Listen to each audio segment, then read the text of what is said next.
नमस्कार, आप देख रहे हैं द मुकेश राजपूत शो। और आज के हमारे इस शो में हमारे मेहमान भी बहुत विशेष हैं।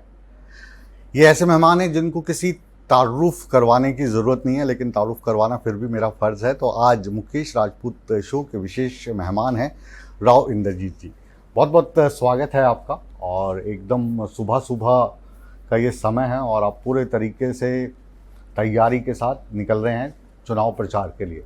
कैसी हवा चल रही है? हवा तो गर्म चल रही है। चुनावी मौसम है। चुनावी मौसम के अलावा भी मौसम गर्म है जी। और दिन प्रतिदिन बढ़ता जा रहा है। लेकिन जब से हमने शुरू किया है, दिन प्रतिदिन हमारी भी लहर तेज़ी पकड़ रही है। जी। अभी तो जो ये इलाका है, इसमें आपको बब्बर शहर के तौर पर लोग कहते हैं, गांव में शहरों में, कि राव इंद्रजीत सिंह हैं, बब्बर शहर हैं। छठी बार आप तैयारी में हैं।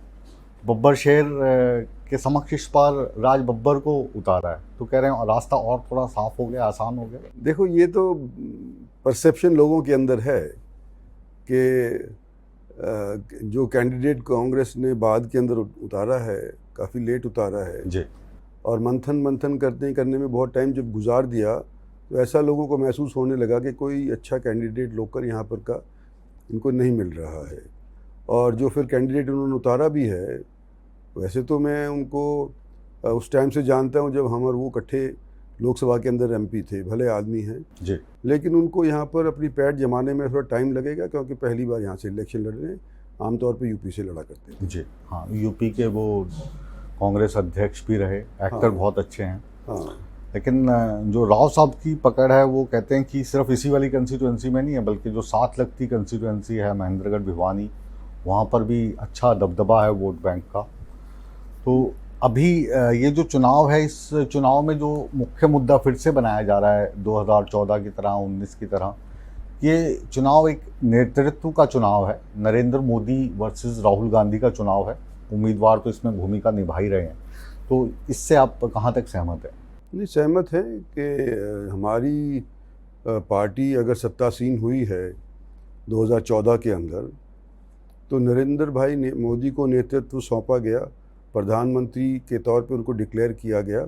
जब भी लोगों ने भारतीय जनता पार्टी में पूरे तौर के ऊपर आस्था जमाई है। पहली बार अनेक दशकों के बाद भारतीय जनता पार्टी को अपने रंग के ऊपर मेजॉरिटी प्राप्त हुई थी 14 के अंदर। जी। तो मोदी की वजह से हुई थी। और 19 के अंदर भी जो उन्होंने किया है, तो पहले जो मेजॉरिटी थी उसको लांग करके 303 सीट पब्लिक ने मोदी को दिए, मोदी सरकार को दिए।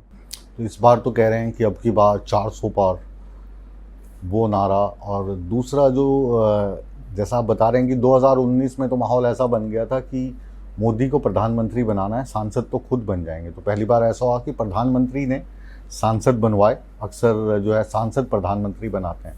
तो इस बार वो जो हवा है या जो तापमान है बरकरार है, या क्योंकि 10 साल हो गए हैं तो उम्मीदवारों को भी मेहनत करने की ज़रूरत है। 10 साल पार्टी ने जो काम किया है ना, आज के दिन उसका भी महत्व होगा। केवल सिर्फ मोदी सरकार बनाने के ऊपर नहीं, मोदी सरकार ने क्या काम किए हैं, भारत को विकसित बनाने के अंदर उन्होंने कितना पैसा इंफ्रास्ट्रक्चर पे खर्च किया है, कितना एम्स के ऊपर खर्च किया है, कितना रोडवेज़ और रेलवेज़ को बढ़ोतरी देने के अंदर खर्च किया है। ये भी मुद्दे रहेंगे। मोदी जी को तो दोबारा बनाना चाहती ही है जनता, लेकिन साथ साथ 10 साल के बाद वो ये भी पूछेगी कि तुमने 10 साल में क्या किए हैं। और करने के काम हमने बहुत किए हैं। 370 धारा से लेकर के राम मंदिर तक लेकर के, इंफ्रास्ट्रक्चर के लिए ले चल के, छोटे से छोटे व्यक्ति के लिए कोई ना कोई स्कीम ऐसी बनाई है जिससे उनको लाभ हो। 80 करोड़ लोग कोविड के बाद, जैसे दूसरी बार मोदी सरकार आई थी तो एकदम से कोविड आ गया था। आप याद करो, 2-3 साल तक तो कोविड के अंदर ही हम फंसे रहे। तो 80 करोड़ लोगों को हम खाना पीना दे रहे हैं पिछले 50 वर्ष से, और 27 तक इसको एक्सटेंड कर दिया है। तो ये सारा का सारा इसका मतलब फ़ायदा पार्टी को मिलेगा।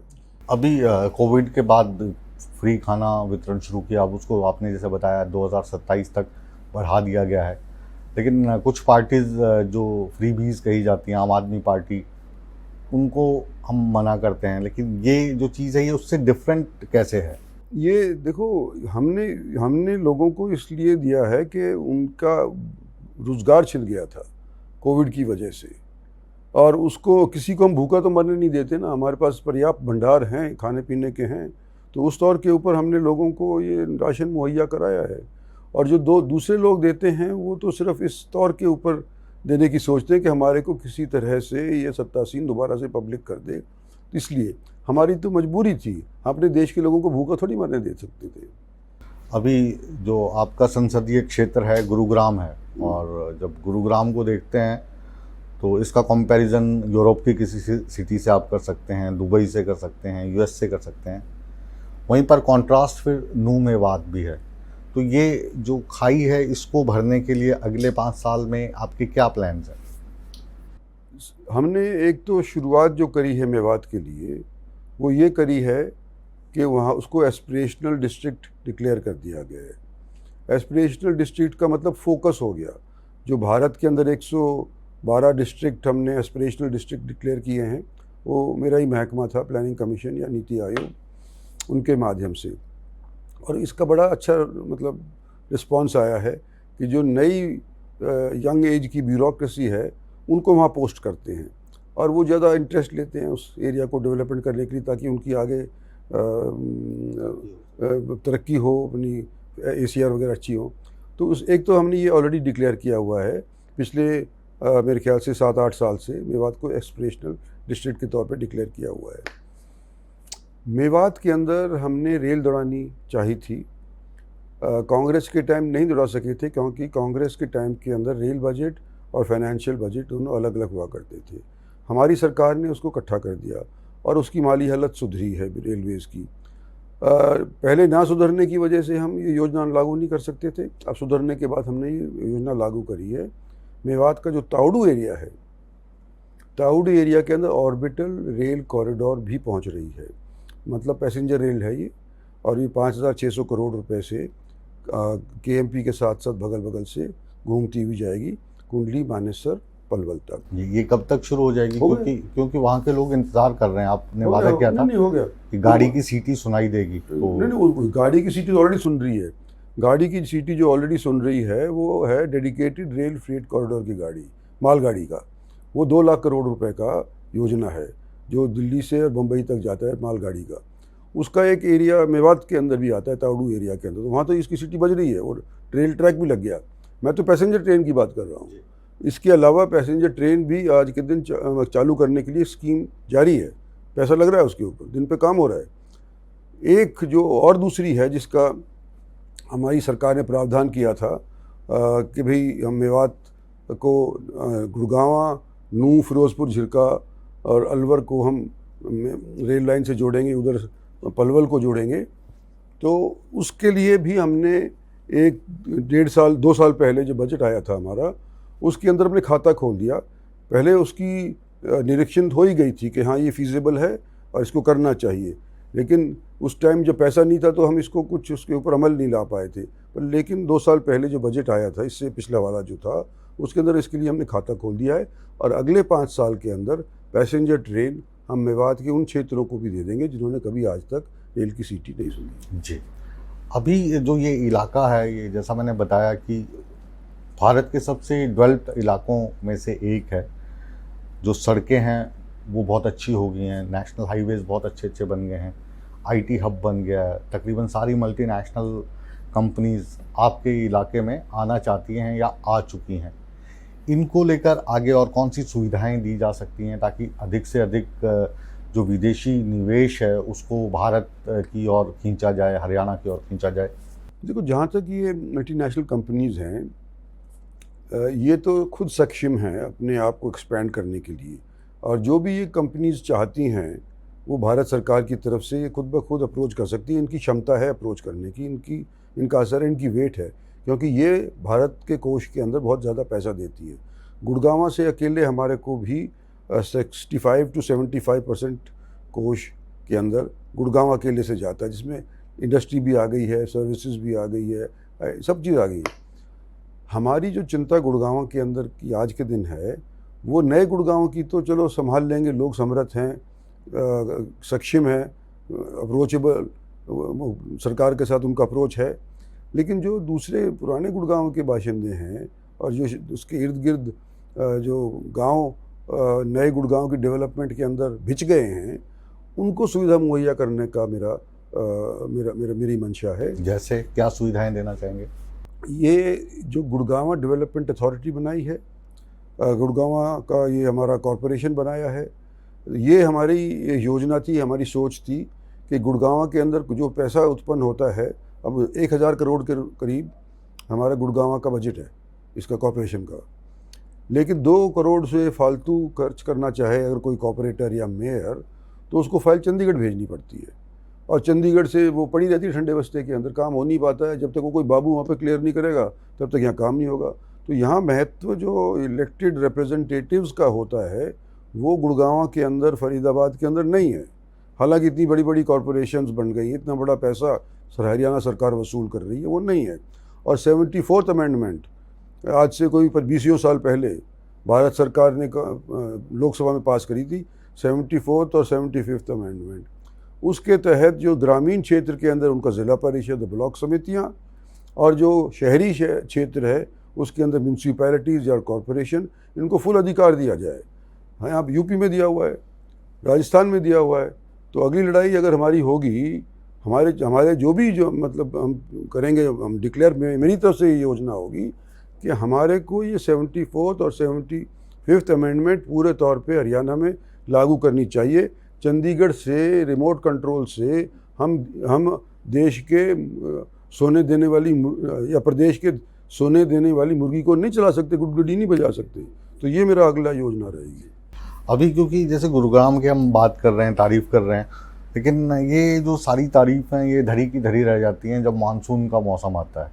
तो यहाँ पर किश्तियों से कई बार ट्रैवल करना पड़ता है। इतनी बढ़िया सिटी बन गई है, सीवरेज का इंतज़ाम प्रॉपर अभी तक नहीं हो पाया। मैं आपसे सहमत हूँ कि ये समस्या हमारे सर के ऊपर आ खड़ी होती है हर साल।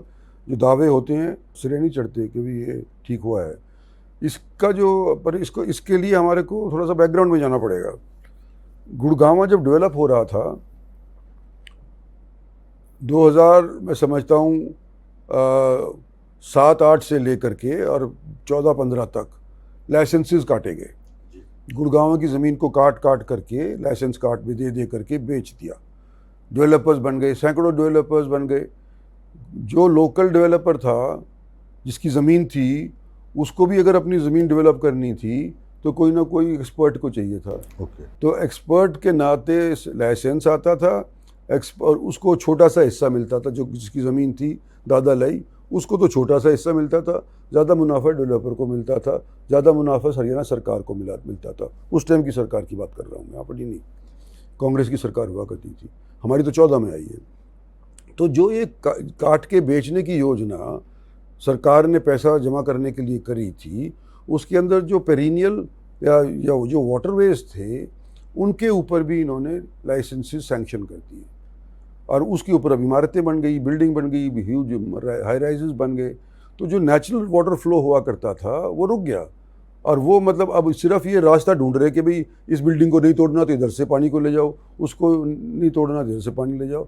अब हमने ये एक सोच लिया है कि हम एक दिल्ली बॉर्डर के पास, नजफगढ़ के पास जितना भी ये पानी है, इसके अंदर एक बहुत बड़ी सारी लेक बना देंगे जी। मतलब सैकड़ों एकड़ के अंदर, 100-125 एकड़ के अंदर एक लेक बना देंगे। अब पानी का रास्ता तो सिर्फ वही था ना कि नजफगढ़ ड्रेन के अंदर पहुंचाओ, बादशाहपुर ड्रेन से नजफगढ़ ड्रेन तक पहुंचाने का रास्ता था, वो छोटी हो गई। उस टाइम के अंदर इंजीनियर्स ने भी ये गलती करी कि जो ड्रेन बनाता है उसका पैंदा तो कम से कम कच्चा होना चाहिए, नीचे चला जाए। अब इन्होंने क्या किया, उसको पैंदे को भी सीमेंटेड कर दिया, पानी जा ही नहीं पाता, पानी नीचे जज्ब भी नहीं हो पाता, और पानी का लेवल भी काफ़ी नीचे चला गया। और ऊपर से इन्होंने उसके ऊपर ठोक दी, एक रूफ ठोक दी।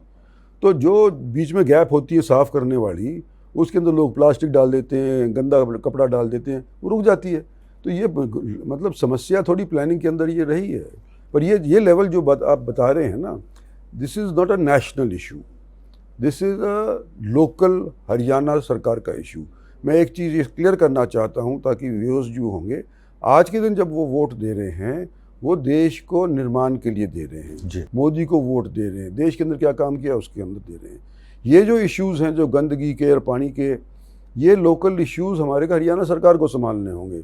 इसके लिए हम चर्चा करेंगे जब हरियाणा सरकार का इलेक्शन आएगा। जी बिल्कुल, अभी तो मैंने शुरू में भी कहा कि ये जो इलेक्शन है ये तो मोदी वर्सेस राहुल इलेक्शन है, नेशनल इलेक्शन। जी, तो इसमें ये मुद्दे नहीं रहेंगे क्योंकि आज आपकी काफ़ी सारी सभाएं हैं, मैं लिस्ट देख रहा था, आपको काफ़ी जगह जाके संबोधित करना है।